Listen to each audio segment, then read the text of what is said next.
السلام علیکم ورحمۃ اللہ وبرکاتہ۔ الصلاۃ والسلام علیک یا رسول اللہ صلی اللہ علیہ وسلم۔ حضور نبی کریم صلی اللہ علیہ وسلم کے حکم سے جب حضرت خواجہ معین الدین چشتی رحمۃ اللہ علیہ اجمیر تشریف لائے تو اس وقت یہاں کا راجہ پرتھوی راج چوہان تھا۔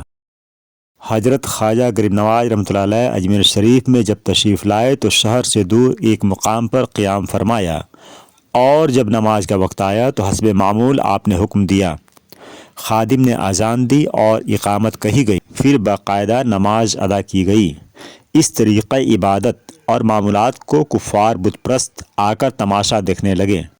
چند لوگوں نے آ کر کہا کہ آپ یہاں سے ہٹ جائیں، چونکہ ہمارے راجہ کے اونٹ یہیں باندھے جاتے ہیں، اسے خبر ہوگی تو بہت ناراض ہوں گے۔ دراصل انہیں آپ کا وہاں پر آنا پسند نہیں تھا، ہیلے بہانے سے آپ کو ہٹانا چاہتے تھے۔ ان کافروں کی باتیں آپ کو ناگوار گزریں اور یہ ارشاد فرما کر آپ وہاں سے اٹھ گئے کہ لو تمہارے راجہ کے اونٹ بیٹھے ہی رہیں۔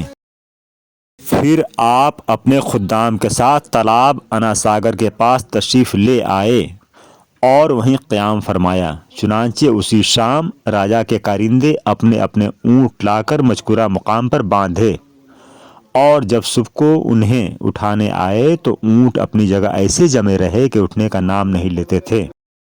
ستربانوں نے انہیں مار مار کر اٹھانا چاہا، ہزار کوششیں کیں، مگر وہ اونٹ اپنی جگہ سے نہیں اٹھے۔ اس بات کا چرچا پورے علاقے میں ہو گیا۔ راجہ کو معلوم ہوا تو وہ بھی دنگ رہ گیا۔ ستربانوں نے آپس میں کہا کہ کل ہم نے جس فقیر کو یہاں سے ہٹایا ہے شاید اسی کی بد دعا لگی ہے جو اونٹ اپنی جگہ سے نہیں اٹھ رہے ہیں۔ غرض یہ کہ وہ لوگ حضرت کی خدمت میں آئے اور معافی تلافی کرنے لگے۔